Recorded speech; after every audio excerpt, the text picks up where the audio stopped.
Ave Maria. Tô dificuldade, bicho, pra gravar um vídeo. Tu é doido. E aí, pessoal que me assiste, eu sou Iron Matheus e hoje a gente vai falar sobre o filme Manchester by the Sea, ou Manchester à beira-mar, chame você como quiser chamar. É um filme lançado em 2016, certo? Ele conta com alguns atores que eu, pelo menos, não conhecia tanto. O nosso protagonista é o Casey Affleck, que até então eu não sabia, mas é irmão do Ben Affleck e indicado ao Oscar, também não sabia disso, e ganhador do Oscar de 2017 como melhor ator. Já tocando nesse ponto, o filme em questão foi indicado a, se eu não me engano, 4 categorias, posso estar errado, mas ele venceu 2, que foram as categorias de melhor ator para o Casey Affleck e melhor roteiro original para o nosso escritor e diretor, né? Ele conseguiu encabeçar todo esse projeto, então ele também é roteirista, o Kenneth Lonergan. O primeiro elogio que eu teço é sobre o Kenneth Lonergan. Eu tenho um apreço especial por filmes que são encabeçados por uma só pessoa, no sentido de que aquela pessoa trouxe a ideia desde o papel até a execução. E eu acho que, apesar de que o filme não é nada extraordinário no sentido da produção, é uma produção simples, é um filme que se passa num meio urbano, não tem grande inventividade, mas eu teço esse elogio primeiramente pelo roteiro e por tudo que eu pelo menos consegui captar, que a gente vai falar um pouco mais ao longo do vídeo, mas também por toda essa trajetória que ele percorreu para conseguir tornar esse projeto realidade. Acho que esse é o primeiro ponto que eu gostaria de ressaltar. Falando um pouco sobre o filme em si agora, Manchester by the Sea é um filme que se passa nos Estados Unidos, então ele não se passa na cidade de Manchester, lá no Reino Unido, como eu pelo menos pensei quando fui assistir, e ele vai acompanhar a vida do Lee Chandler, esse homem já de seus 30 e poucos anos, talvez 40, que repentinamente precisa retornar à sua cidade, no caso Manchester, nos Estados Unidos. Ele morava em uma cidade próxima, mas não mantinha contato com os familiares, nem com a comunidade com a qual ele cresceu e até chegou a formar família, como a gente vai ver ao longo do filme. E nessa cidade um pouco mais distante, ele vive uma vida que você consegue perceber nos primeiros momentos de filme, que é uma vida bem infeliz. Ele, como eu falei, necessita retornar para a cidade natal por conta da morte do irmão. O irmão tem um ataque cardíaco, já vinha de algum tempo com uma doença cardíaca, e ele, enfim, tem o seu fim por conta dessa doença, deixando o filho, no caso o sobrinho do Lee Chandler, órfão. De pai, pelo menos, né? A mãe do rapaz, como a gente vai ver ao longo do filme, tinha problemas com alcoolismo no passado e no presente é uma mãe ausente, ou pelo menos sem contato e proximidade real com o filho, ficando assim para o Lee a missão de cuidar dessa criança e de toda forma nutrir ela do que ela for necessitar, né?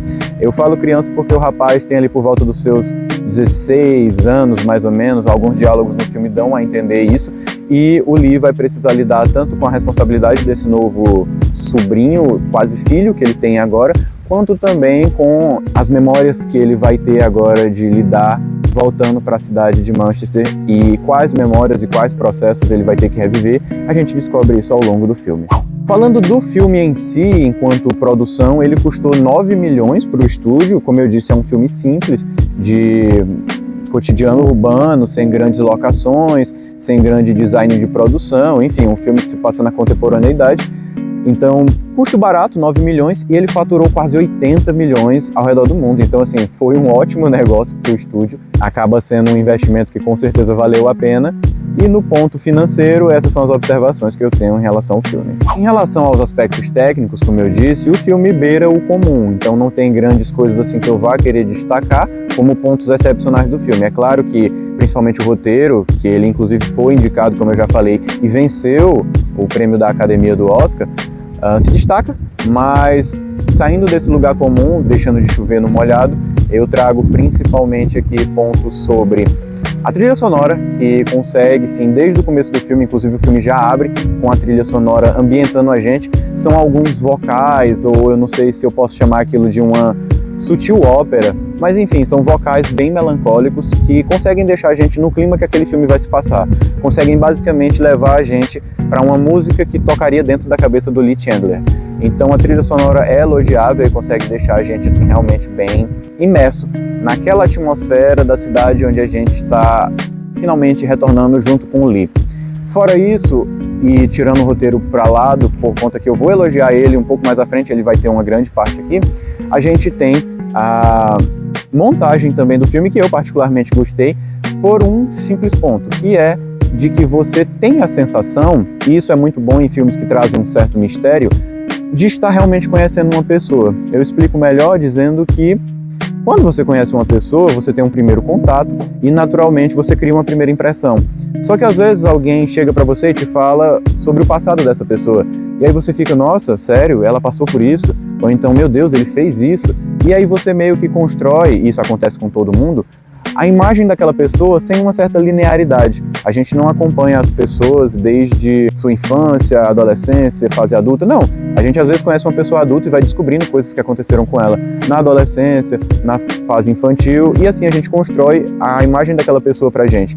E o filme é muito grato em montar as cenas dessa forma, fazendo com que a gente realmente conheça o Lee realmente, né? Conheça no sentido de ter um primeiro contato com ele e descobrir o passado dele, como aconteceria com qualquer outra pessoa do nosso cotidiano, a posteriori. Então isso é muito louvável e faz realmente com que o filme mantenha a atmosfera de suspense, mantenha a atmosfera que ele quer passar. Para mim, esses dois são os dois aspectos técnicos assim, mais elogiáveis, tirando o roteiro, que a gente tem que elogiar bem mais e que a gente vai falar agora. Gravar vídeo da boca seca. Para falar sobre o roteiro em si e dar o tom que eu quero que realmente esse vídeo tenha, porque falar de orçamento e falar sobre os aspectos técnicos é legal, eu sou um grande entusiasta do cinema e acaba que esse é o motivo praticamente de existir desses meus vídeos, do meu canal, das minhas páginas, mas esse aqui é muito mais um vídeo sobre a história de Manchester by the Sea do que sobre aspectos técnicos e sobre o filme enquanto produção. A gente vai começar a falar por 6 pontos que eu selecionei aqui, e esses 6 pontos foram o que de mais precioso eu consegui absorver do filme e os pontos que eu acho que, enfim, acaba que retratam muito bem o que é esse filme que se chama Manchester à beira-mar e sobre a história de Lee Chandler. Claro, quando eu for falar desses pontos, esse filme já foi lançado em 2016, mas sempre vale a pena falar que ele vai conter spoilers, é claro. Mas acredito que você não vai se importar com isso. Se se importar, pode assistir o filme e retornar depois aqui, não tem problema. E é isso, aviso dado, vamos ao roteiro. O primeiro ponto que eu queria destacar foi o ponto que eu intitulei como o abraço que quase não aconteceu. A gente acompanha já na chegada do Lee em Manchester uma primeira noite, se eu não me engano, que ele vai passar na casa do irmão e o sobrinho vem falar com ele à beira da porta, né? Naquele momento eles se encontram, falam trivialidades, se eu não me engano o garoto fala sobre uma das namoradas, pergunta se ela pode dormir no quarto com ele, bem naquela vibe de pessoa que sabe que não manda na própria casa ainda, mesmo com a morte do pai. Nesse momento a gente percebe certos vazios na conversa. O Lee fala que por ele tudo bem, que não tem problema, que a partir de amanhã eles vão resolver algumas coisas, mas que, enfim, não tinha problema por ele aquele acontecimento da garota dormir no quarto do sobrinho. O sobrinho fala que tudo bem, que ok, e fica um silêncio. Eles continuam falando assim um pouco, o garoto puxa um novo assunto, se eu não me engano, tenta reviver um pouco melhor a conversa, mas novamente a gente retorna para um silêncio. E em todos esses silêncios, que se eu não me engano são uns 3 ao longo da conversa, a gente percebe que aquele garoto estava querendo falar que estou indo dormir, hoje o meu dia foi difícil, eu acabei de me despedir do meu pai, eu queria um abraço seu. Isso fica nítido tanto em linguagem corporal quanto no próprio silêncio das cenas. Nesse caso, a gente começa a perceber o tom do que o filme vai falar, que é sobre a inabilidade que alguns, ou principalmente o Lee Chandler, tem sobre demonstrar os sentimentos dele, sobre demonstrar como ele se sente, sobre demonstrar o que incomoda ele e sobre talvez ter tato humano, sobre saber que naquele momento o sobrinho dele tinha acabado de perder o pai, que aquele garoto já não tem uma mãe presente e que ele, na figura de tio, deveria no mínimo prestar o apoio de tocar aquele garoto com seu corpo, abraçar ele, apertar contra o peito e, mesmo que não falando nada, demonstrar que o mundo não tinha completamente se acabado. Mas isso não é, de forma alguma, uma crítica ao Lee. Na verdade, é muito mais, como o próprio título do meu vídeo diz, uma inabilidade. E ninguém tem culpa de não saber alguma coisa, porque na maioria das vezes, para a gente saber alguma coisa, alguém tem que ter ensinado para a gente. O que não foi o caso do Lee. Ao longo de outros pontos que eu vou citar aqui, a gente aprende que, na realidade, não é que não tenham ensinado, mas algumas coisas que ele passou na vida dele fizeram ele desaprender a como ter certos status humanos e como lidar com as pessoas. E isso a gente vai ver um pouco mais ao longo dos outros pontos. O segundo ponto que eu quero retratar é a crise de pânico que o sobrinho do Lee, e agora eu não vou lembrar o nome dele, me perdoem, mas eu assisti o filme já tem alguns dias, querendo ou não, ele é o nosso ator coadjuvante, nosso principal ator coadjuvante. Essa crise de pânico que ele tem acaba por ser um dos pontos que me chamou a atenção, porque o garoto está num momento completamente comum do dia dele, dando realmente o tom que o filme tem. O filme se passa ao longo de eventos comuns, como esse que eu estou citando agora. Ele tenta abrir a geladeira, o freezer, e caem alguns frangos congelados, algumas carnes congeladas. E nesse momento ele se lembra do fato de que o pai dele vai ficar algum tempo numa certa refrigeração, por assim dizer. O solo do local onde eles vivem está realmente muito duro, congelado pelo inverno, e não tem como abrir uma cova para o pai dele naquele momento. Então ele vai aguardar em refrigeração até que o solo e o frio deem trégua e eles possam finalmente fazer o velório, a sepultura do pai do garoto, né? E quando ele lembra de tudo isso que eu falei agora e vê aqueles frangos congelados, ele se lembra do pai dele. E claro, isso desencadeia uma crise de pânico, uma crise de ansiedade que o garoto tem, que um pouco mais à frente vai novamente demonstrar a total inabilidade tanto do garoto de pedir ajuda, quanto também do Lee de tentar de alguma forma ajudar o garoto. Tanto é que o Lee pergunta a todo momento: o que você quer que eu faça? Você quer que eu chame seus amigos? Você quer que eu fique aqui? E a gente vai ver que até um pouco mais na frente, numa espécie de surto de atitude, ele arromba a porta do garoto, porque apesar de não saber o que fazer, ele quer estar perto do garoto para pelo menos dizer que está ali, dizer que, poxa, eu não sei o que fazer, mas eu estou aqui, demonstrando pelo menos uma boa intenção dele. Mas retornando um pouco para a crise de pânico do garoto, é interessante falar sobre o que aquilo ali representa. Quem já teve, como é o meu caso, por exemplo, algum transtorno de ansiedade, sabe que algumas coisas completamente comuns e que na verdade nem representam mal algum, podem desencadear algum tipo de crise ou algum tipo de surto de ansiedade. E isso não tem alerta, isso não tem aviso, simplesmente aparece do nada quando você está na escola, no trabalho, numa competição, ou seja lá onde quer que seja. A cena mostra novamente a falta de diálogo daquelas pessoas que estão conversando, mas que não conseguem se entender. O Lee e o sobrinho estão ali tanto na situação de pessoa que está sofrendo a crise quanto pessoa que está assistindo aquilo, mas nenhum dos dois conseguem de fato se ajudar, até que o garoto acaba pegando no sono e melhorando por conta do tempo. E vendo aquela cena, eu me lembrei de uma coisa que o meu psicólogo me disse há bastante tempo atrás. Ele falou que uma crise ou um ataque de ansiedade é como se você tivesse uma casa. Essa casa tem um sistema de cercas elétricas ao redor dela. E para quem tem cerca elétrica em casa sabe que se alguma coisa tocar na cerca ou se ela for derrubada de alguma forma, se tiver qualquer tipo de perturbação, vai soar um alarme sonoro absurdo, né? Geralmente é bem alto. E acaba que a crise de ansiedade é mais ou menos como se fosse isso. O nosso corpo ele vai ter os modos de defesa dele, e a ansiedade na realidade é um modo de defesa, é uma coisa benéfica para o ser humano que preservou a nossa sobrevivência, mas é como se esse alarme, que é a ansiedade ou a crise dela, estivesse disparando por nada. Nessa cena a gente vê isso bem claramente. O sobrinho do Lee simplesmente não tem motivo para estar passando mal daquele jeito, afinal de contas foram só frangos que caíram no chão. Só que a questão é que não são frangos que caíram no chão na cabeça dele.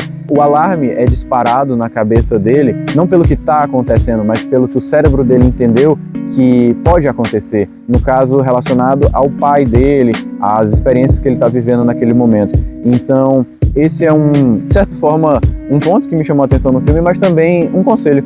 Quando você está numa crise de ansiedade, como era o que eu pensava, uma das melhores coisas que você pode pensar é isso, que na realidade o seu cérebro pode estar disparando naquele momento um alerta, como é o caso da cerca elétrica, mas não necessariamente está acontecendo alguma coisa que vai pôr em risco a sua existência. E aí nesse momento você tenta se acalmar, porque você percebe que não está correndo um real perigo.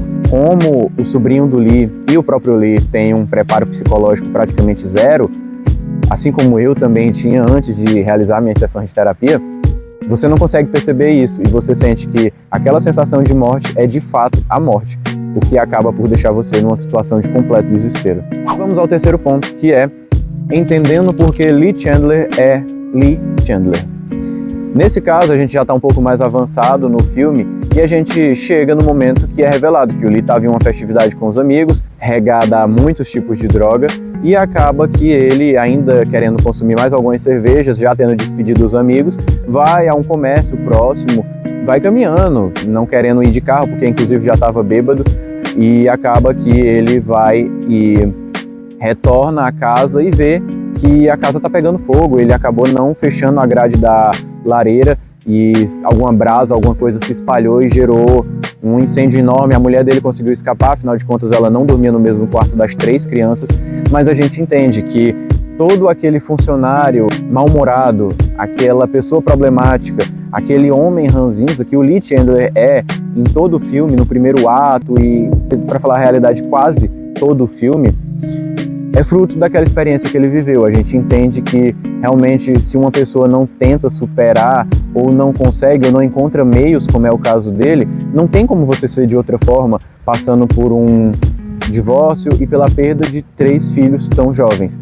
O Lee acabou encontrando na fuga uma forma de enfrentar aquilo, tanto é que ele muda de cidade, se sujeita aos empregos que se sujeita, porque no final das contas ele só quer fugir daquela cidade. E a gente entende também o porquê retornar para ela em prol de ajudar o sobrinho e o falecido irmão, pelo qual ele tinha muito apreço, é tão doloroso. A gente entende porque aquele homem é daquele jeito e, de certa forma, porque ele não poderia quase ser de outro jeito.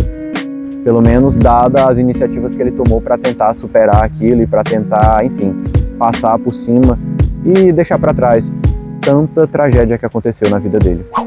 O quarto ponto é um ponto até mais simples, mas que fala bastante sobre Lee Chandler. O nosso protagonista, por várias vezes e em vários momentos do filme, encontra nos bares, e especialmente nos confrontos que ele arranja nos bares, uma forma de sentir. O ponto quarto que eu intitulei é violência, 2 pontos, uma forma de sentir, ou uma maneira de sentir. Você percebe que muitas das vezes quando você está frustrado, e eu mesmo já passei por experiências assim, você acaba querendo externalizar de alguma forma, e isso aparece das mais variadas maneiras para as mais variadas pessoas. Tem gente que grita, tem gente que esperneia, tem gente que se joga no chão, tem gente que quer quebrar alguma coisa, tem gente que quer arremessar alguma coisa. No caso do Lee, ele gosta de bater em pessoas completamente aleatórias que estão em bares, só bebendo.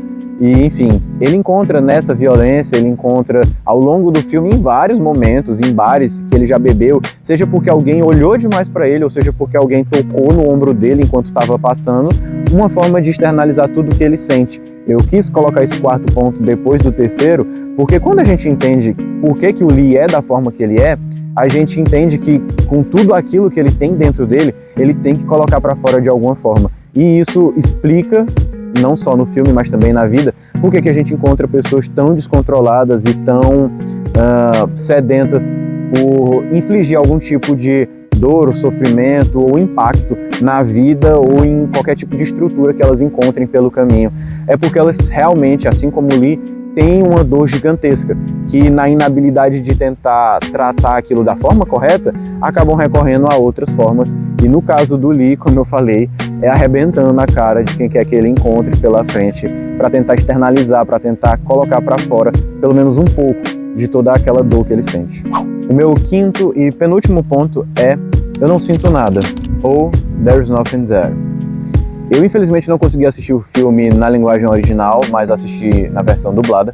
E tem uma cena em que, já se aproximando do final do filme, o Lee está conversando, ele acaba se encontrando completamente por acaso com a ex-mulher dele e ele trata com ela sobre assuntos passados. E ao longo dessa conversa, a gente acompanha a esposa dele, também afetada enormemente pelo acontecido passado, colocando para fora os arrependimentos dela, falando que não devia ter falado certas coisas, que não devia ter se afastado de certo modo, e até soltando um eu ainda te amo, ou eu te amo, seja como tenha sido traduzido na sua versão, durante a conversa.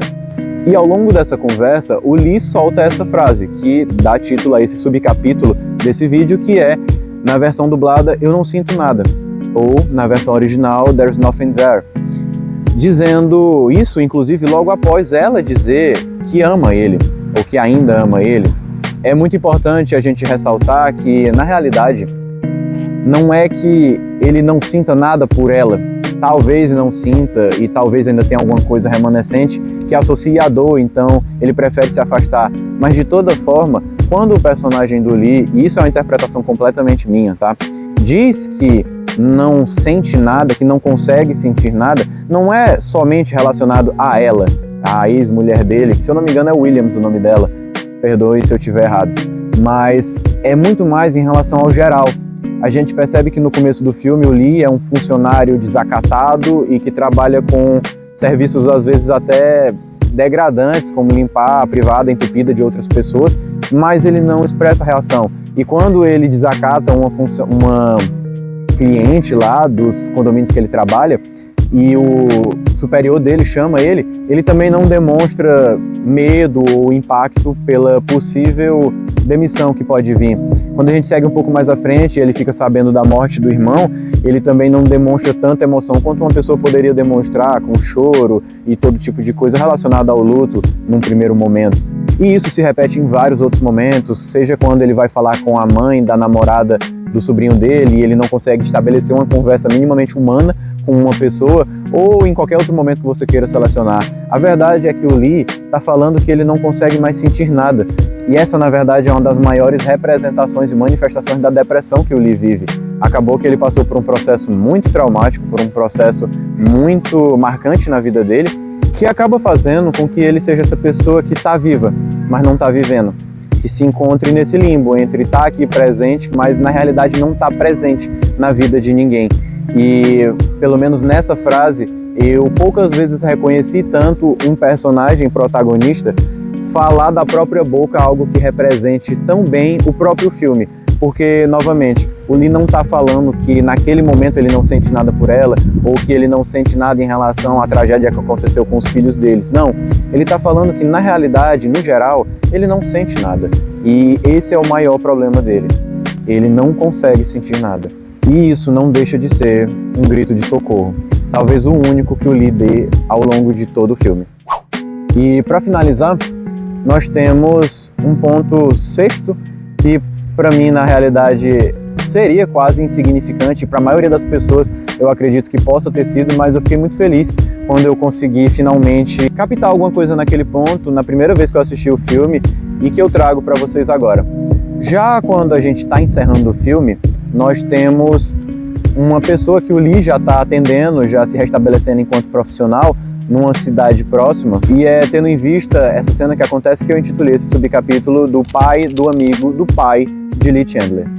Eu explico um pouco melhor falando que tem essa cena em que ele está lá já fazendo um serviço, acho que talvez no porão de um senhor, o senhor está em pé e ele está agachado assim, meio que mexendo ali em algum tipo de encanação, e eles estão trocando um pouco de conversa, o Lee um pouco sempre retraído como sempre, a gente acompanhou no filme, e esse senhor fala que conheceu o pai do Lee e que na realidade eles eram amigos, que eles saíam para pescar, se eu não me engano, como é de praxe ali a gente vê no filme, e ele cita também, enquanto o Lee somente concorda e escuta enquanto faz o serviço dele, que ele também tinha perdido o pai, que ele era um homem que saía para pescar, que ele era um homem comum e que ele simplesmente um dia, não vou lembrar exatamente o diálogo agora, mas que ele não voltou mais, ou que um dia simplesmente era como se ele tivesse sumido da vida dele com a morte que o pai dele teve.